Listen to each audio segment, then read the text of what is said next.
Welcome back to the ये our YouTube channel. और अक्सर हम प्लेन्स में ट्रेवल करते हैं जहां हमें दो तरह के प्लेन्स देखने को मिलता है, दो इंजन वाले प्लेन्स और चार इंजन वाले प्लेन्स। अगर मैं आपसे पूछूं कि कौन सा प्लेन ज़्यादा सेफ है इन केस अगर इंजन फेलियर हो जाए, आपके जवाब को आसान बनाने के लिए हम एक एग्जाम्पल लेते हैं। सपोज हमारे पास बोइंग 737 है जिसमें कि दो जेट इंजन होता है और दूसरा बोइंग 747 जिसमें कि चार इंजन लगा होता है। अगर बोइंग 737 का एक इंजन फेल हो जाए तब भी काम चल जाएगा और बोइंग 747 का एक इंजन अगर फेल हो जाए तो इसमें भी बड़े ही आसानी से काम चल जाएगा। लेकिन क्या होगा अगर बोइंग 737 का दोनों जेट इंजन फेल हो जाए? ऐसे कंडीशन में बोइंग 737 के पास एक भी इंजन रनिंग कंडीशन में नहीं बचेगा। जबकि अगर बोइंग 747 का दोनों जेट इंजन फेल हो जाए तब भी इसके पास दो इंजन बचा रहेगा जो इस प्लेन को थ्रस्ट प्रोवाइड करेगा। तो फिर से वही सवाल, इन केस अगर इंजन फेलियर हो जाए तो कौन सा प्लेन सेफ होगा, दो इंजन वाला बोइंग 737 या फिर चार इंजन वाला बोइंग 747? दोस्तों, कौन सा प्लेन सेफ है इसका डिसीजन अगर आप इंजन के संख्या को देखकर लेते हैं तो कहीं ना कहीं आप गलत हैं। चाहे प्लेन में चार इंजन हो या फिर दो इंजन, अगर हम सेफ्टी की बात करें तो 95% दोनों प्लेन्स में बराबर होगा और बचा कुचा 5% की बात वीडियो के आखिरी में करेंगे। दोस्तों, इंजन फेलियर का केस बहुत ही रेयर होता है। आजकल के मॉडर्न प्लेन्स का इंजन बहुत ही रिलायबल होता है। फिर भी अगर इंजन फेल हो जाता है तो हमें ये नहीं देखना चाहिए कि एक इंजन फेल हुआ है या फिर दो, बल्कि हमें ये देखना चाहिए कि इंजन फेलियर के बाद जो इंजन रनिंग कंडीशन में है उससे प्लेन को कितना थ्रस्ट मिल रहा है। बात करें दो इंजन वाले प्लेन्स की तो ये 100% पावर के साथ फ्लाई करता है।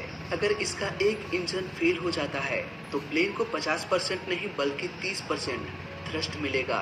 वहीं अगर चार इंजन वाला प्लेन अगर दो इंजन खो देता है तब ये प्लेन भी सिर्फ 30% थ्रस्ट के साथ फ्लाई करेगा।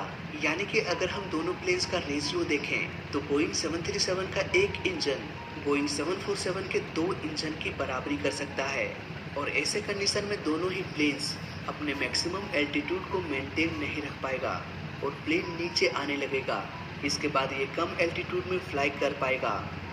अगर बोइंग 747 का तीन इंजन फेल हो जाता है और सिर्फ एक ही इंजन रनिंग कंडीशन में है तो यहाँ बोइंग 737 बेटर परफॉर्म करेगा, क्योंकि बोइंग 737 30% और बोइंग 747 ऑलमोस्ट 10 से 12% थ्रस्ट जनरेट कर पाएगा। लेकिन अगर बोइंग 747 का सिर्फ एक ही इंजन रनिंग कंडीशन में है और बोइंग 737 का सभी इंजन डेड हो गया है तब बोइंग 747 के पास थोड़ा सा अधिक एडवांटेज हो सकता है। लेकिन फिर भी बोइंग 747 एक इंजन की वजह से ज़्यादा पावर जनरेट नहीं कर पाएगा और किसी भी ऊंचे पहाड़ पर्वत से ये टकरा सकता है, जैसा कि हमने फ्लाइट 9 के केस स्टडी के दौरान जाना था। फ्लाइट 9 का वीडियो लिंक नीचे डिस्क्रिप्शन में मिल जाएगा।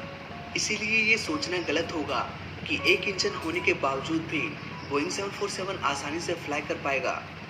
ऐसा पॉसिबल नहीं है। देखा जाए तो एक इंजन से ये ग्लाइड और भी अधिक दूरी तक कर सकता है, क्योंकि थोड़ा बहुत थ्रस्ट उसे एक इंजन से मिल ही रहा है। और बात करें अगर बोइंग 737 की, जिसमें कि सभी इंजन फेल है, तो इसका ग्लाइडिंग रेशियो 17:1 होता है। इट मीन्स बिना इंजन के भी ये प्लेन काफ़ी दूरी तक ग्लाइड कर पाएगा। और अगर कभी ऐसा हो जाता है कि दोनों प्लेन्स का सभी इंजन फेल हो जाए तो यहाँ पर बोइंग 747 का ग्लाइडिंग रेशियो 15:1 होता है, जबकि बोइंग 737 का 17:1 होता है। यानी कि बोइंग 737 बोइंग 747 से अच्छा परफॉर्म करेगा।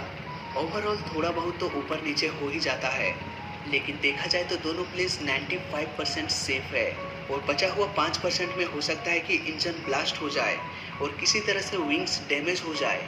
तो ऐसे कंडीशन में कंपैरिजन नहीं किया जा सकता। तो फिलहाल इस छोटे से वीडियो में अभी तक लिए बस इतना ही। वीडियो अच्छा लगा तो लाइक कर देना, बुरा लगा तो डिसलाइक कर देना और दोनों ही केस में इस चैनल को सब्सक्राइब कर देना, क्योंकि इस चैनल में सीखने के लिए बहुत कुछ है। तो मैं मिलता हूँ आपसे अगली वीडियो में, तब तक के लिए देखते रहिए और सीखते रहिए।